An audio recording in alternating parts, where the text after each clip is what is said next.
preço dos ingressos, para mim, já... Na final. Eu acho absurdo. Eu acho um absurdo, e eu não estou falando só do São Paulo, tem a ver com o Flamengo também.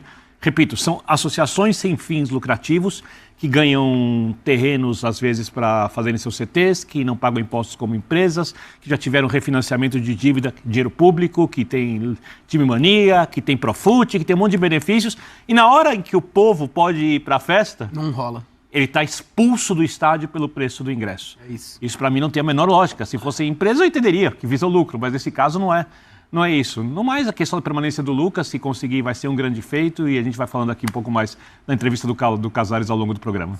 Só para complementar o que o Birner fala de preço dos ingressos do lado do Flamengo, você imagina que uma final no Maracanã, o tamanho da torcida do Flamengo, vai esgotar ingressos rapidamente. Os ingressos não estão esgotados. É isso. Pelo contrário, os mais caros seguem lá. Dá para desencalhar, porque tem coisa de devolver, gente que não confirmou e tal, mas ainda tem ingresso lá. Eu acho que isso é emblemático. Isso diz muito sobre o que o Birner fala de um preço fora da realidade. Eu entendo quando você precisa precificar, talvez não tenha um modelo ideal de ingresso popular para uma final que vai todo mundo para o estádio. Tudo bem, é um momento ali de muita gente pagar a conta, mas eu acho que você precisa entender até onde dá para colocar sua mãozinha, e acho que a turma está perdendo um pouco a mão nisso. Pedro, só para majorar preço de ingressos de setores específicos, setores... Como se majora? Não, perfeito. Vou usar um termo duro aqui. Pode enfiar a faca no preço do ingresso ali, coberto no Morumbi, Central, a cativa azul que for vendida, que não é a cativa para o sócio, as antigas numeradas, perfeito. Mas na arquibancada... Mas você precisa ter o lugar também para quem, quem não pode pagar o preço mas desse.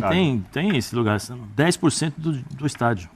Os outros 90% eles colocam nesses outros preços absurdos. E acabam em 30 segundos num site mas também então, que teve sua... Vamos fazer o seguinte, a gente vai ter que falar de outras coisas do Júlio Casares, mas já que a gente entrou no preço, eu acho que esse é de fato o tema que gera mais debate.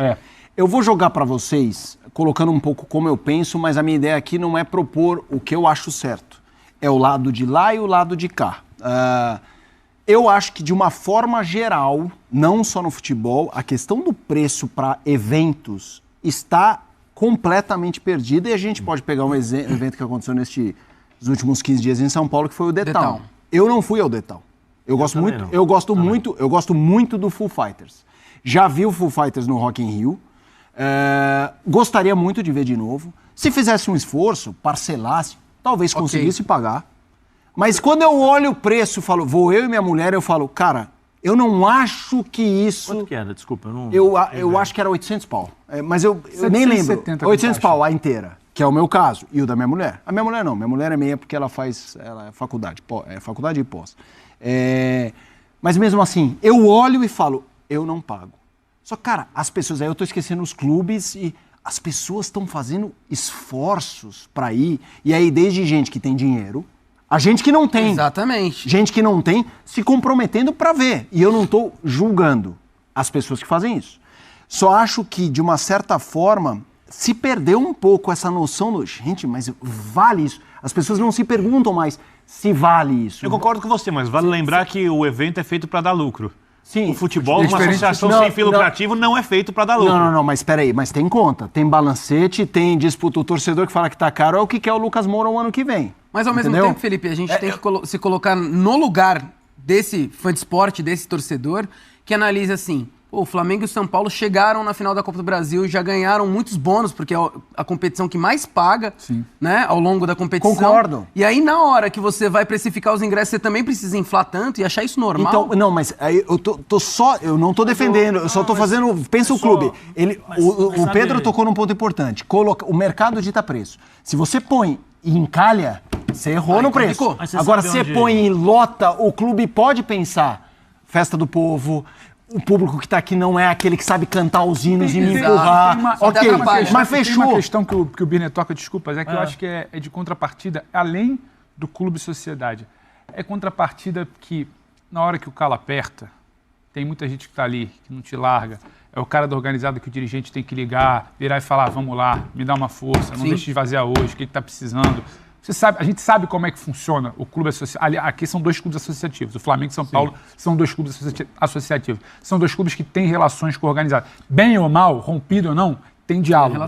Tem uma questão de pedir daqui, tirada. A gente tem um vice-presidente de futebol que se gaba de ter um grande trânsito com arquibancada, com liderança organizada, nomeou para seu gabinete na Câmara de Vereadores, inclusive. Então, é também uma questão de saber quem está ali. Essa galera não larga a mão quando o calo está apertando, quando o barco está virando, quando precisa fazer festa, porque precisa, sabe? São Paulo tem a segunda maior média de público no Campeonato Brasileiro sem chance nenhuma de ganhar o campeonato. E essa é a contrapartida que você dá ao torcedor? Inclusive porque o São Paulo fez uma política de preços muito legal pro seu torcedor. É isso. Mas hoje na hora do filé mignon, tira.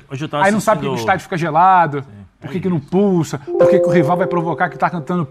Porque é outro tipo de público. Sem dúvida. É um público que quer entrar no Maracanã, quer entrar no Morumbi e ficar assim, Zé. Sabe? Nunca viu aquilo ali. Você aumenta o número de consumidores e diminui o número de torcedores. Eu estava assistindo o Sport Center antes de vir para cá, estava almoçando, e o Bruno deu a notícia. Falou assim, olha, torcedores do São Paulo, não procurem ingressos no site do São Paulo Futebol Clube, procurem no site da Torcida Independente, que lá tem informações. Cara... No São Paulo, não. O Bruno falou, e o Bruno leu. Você estava lendo um comunicado, como se fosse um... Da torcida? Da torcida organizada de São Paulo, inclusive falando, olha, a prioridade são os nossos sócios. Quando a gente fala sobre mercado, né, o futebol ele é fora. Eu acho que você não pode comparar o The Town com o futebol. Não, sim. Não, eu vou chegar lá. Eu estava entrando na mentalidade do público. Não, sim. Eu também concordo com você. Mas o problema, eu vou tocar no assunto de novo, que nós falamos desse assunto. Você acha normal hoje você pagar, dentro da nossa realidade, R$800 mil para um jogador de futebol? R$1 milhão para um jogador de futebol? Não é normal isso, dentro da nossa realidade. Na Europa não se paga isso. Sim. Na Europa não se paga isso. Hoje, você vai nas categorias de base, tem moleque ganhando 20 mil com 12 anos. Tem moleque com... Aqui? 15... Sim, tem moleque com 15 anos ganhando 30 mil. Sim. Então, quando ele chega no profissional, é só você... Os exemplos aí, estão repletos de exemplos aí. Eles chegam no profissional, estão ganhando 80 mil.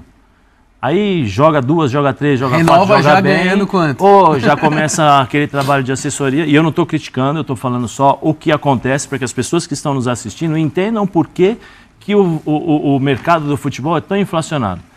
Já tem time aqui, tem time ali, aqui. Aí o clube fica com medo, vamos renovar. Porque tem a multa, né? Você multiplica a multa, tal. A multa é baixa, precisa ter um percentual proporcional, tal. Então, beleza. Aí o menino que ganhava 50 mil, 60 mil, passa a ganhar 250. Só que é o mesmo empresário desse menino, é o mesmo empresário do Cobrão ali na frente. Então, na hora que eu for renovar com o Cobrão, é o seguinte, olha, o moleque ganha 250 mil, eu quero 400. Ganhar 500, 600. E assim vai. E aí, quem paga por isso? É o torcedor. É o torcedor por quê? Porque a hora que interessa para os clubes, eles abaixam os preços, né? Aí enche o estádio. Aí, só que na hora de reconhecer o que os torcedores fizeram, eles esquecem, porque é uma memória seletiva. Aí eles pensam nos custos que eles têm que pagar. Né? E aí o que acontece? Em uma partida, em 2 partidas, em 3 partidas, eu quero ganhar o ano inteiro para poder segurar o time. É normal? É normal. Infelizmente, isso hoje no Brasil é normal. É simplista, eu acho. É você não querer pensar em outros modelos, então enfia a faca aqui na arquibancada da final, que é mais fácil. E eu vou falar, por exemplo, eu lembro da final do Corinthians na Libertadores, aqui no Pacaembu. 2012. O ingresso era, assim, absurdo. 5 mil reais, 6 mil reais. Era caríssimo. Vai ficar sentado na escada. Então, assim, esse é o futebol que a gente pratica aqui. É o mundo do futebol. Né? Se os clubes... Peraí, vamos fechar aqui. Nós não podemos pagar 3 milhões, 2 milhões, 1,5 milhão, 900, 800, 700 mil para um jogador. Isso a gente está falando de salário. Fora o bicho. Não, agora com o título, imagina. Sim, mas fora as comissões para empresários, fora as luvas dos jogadores, entendeu? Isso é um absurdo. E aí vai inflacionando. E aí, infelizmente, quem paga é o torcedor.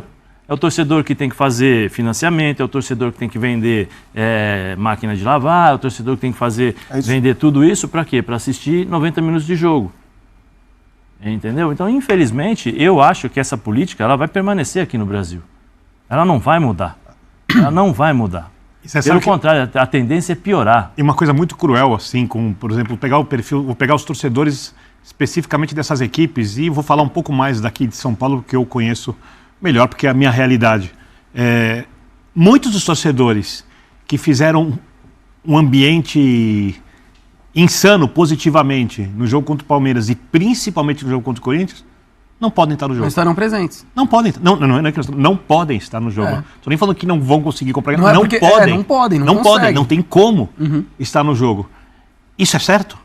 Essa é a grande questão. Sim. Eu sei que o clube tem as contas dele e tal. Isso é certo? A gente vê episódios como até o Pedro lembrou. O Morumbi não pulsou tanto quanto outras vezes, a torcida estava muda o público, cara. Muda o público. O Flamengo no Maracanã. O Flamengo no Maracanã de semana é um público, o fim de semana é outro. Se você que é o dirigente e tem uma pessoa responsável, gerente de ticket, gerente de arena, você precisa entender o que é o Maracanã. Aquilo ali é parte do jogo. Como é que eu uso aquilo ali a meu favor? Se você está usando aquilo ali a favor do financeiro, não está usando aquilo ali a favor do esportivo, você está errando. Esse para mim é o ponto-chave, cara. E outra coisa, o Flamengo é dos times que você pouco pode falar sobre gestão financeira. Só que ela precisa caminhar com o que é o Flamengo. O Flamengo não é só dinheiro. O Bina toca num ponto que é muito interessante sobre associação sem fim lucrativo. Porque o Flamengo hoje tem uma situação que, se ele quiser, ele paga a dívida dele em um ano, em menos de um ano. Tá, beleza, pagou. Você tem um dinheiro em caixa para quê? Só para gastar? Então você pode negociar com esse ambiente. A gente está vendo agora uma mobilização de torcida e faz vaquinha, pede ajuda para artista, para jogador, porque quer transformar o Maracanã num ambiente hostil ao São Paulo, num jogo de ida. A diretoria está jogando contra. Porque quando você entra lá no sistema, no site, e vê lugar vazio ainda, há menos de uma semana, há dias da final, uma final que você pode tentar minimizar o fracasso esportivo que é o seu ano, meu amigo, deu tudo errado. E você ainda afirma que é normal. A gente tá falando do Flamengo no Maracanã. Você inflacionar quase 85%. O ingresso do Maracanã em 2023 está inflacionado quase 85%. Não dá para você achar isso normal. E é por isso que o Casares, ele, até agora, né, a gente tem essa novela dos ingressos para a torcida do São Paulo no Maracanã, porque fica nesse imbróglio. Será que o São Paulo vai liberar logo? Não vai? Onde é que estão esses ingressos? E tudo reduz para uma questão clubista. Se você não fizer lá, eu não faço aqui. Exatamente. Se lá, aumenta, e uma queda de braço boba. E eu acho que o foco do debate é outro. Eu acho que passando a final, a gente vai respingar num debate de um processo que já está acontecendo aqui, na minha opinião, há anos. E eu tive um debate ontem num grupo de WhatsApp meu de amigos de fãs de esportes americanos. Que era a NFL. Teve uma lavada no futebol americano, que eu gosto muito mais da NBA, mas que foi 40-0. E aí o pessoal falou assim, não, e inclusive vaiaram. Contra os Giants. Inclusive vaiaram. Eu falei, não, mas peraí, 40-0 na abertura, você em casa, como é que não vaiaria? Não, porque não é entretenimento. Para os caras, você pode estar perdendo de 20 pontos, tem aquela câmera da dança, aí aparece os caras rebolando, não tá nem aí. E a gente, é isso aí, dançando e tal. Aqui a gente já está nesse processo de europeização de arenas, de ser daqui a pouco que nem Real Madrid, Barcelona. A gente quer copiar a arena, mas a gente não quer copiar... Eu conheço muitos gramados daqui. Como é que se dão essas ligas? Essas ligas é tudo para todos. Aqui não, aqui a gente quer copiar a arena, mas não é tudo para todo mundo. Então, eu mais e o outro menos. Eu pego como gancho muitos amigos meus corintianos que falam, a Arena Corinthians é demais, o ambiente é demais, mas não era igual ao Pacaembu. Assim, eu conheço um monte de amigo meu. E isso já está acontecendo de forma regular, não só em finais. Em finais fica muito exposto, na minha opinião, em lupa. Mas eu também acho que, eu concordo com vocês, os argumentos que eu trouxe é só para a gente não ter um debate que não se aplica ali na rotina. Eu entendo que não é para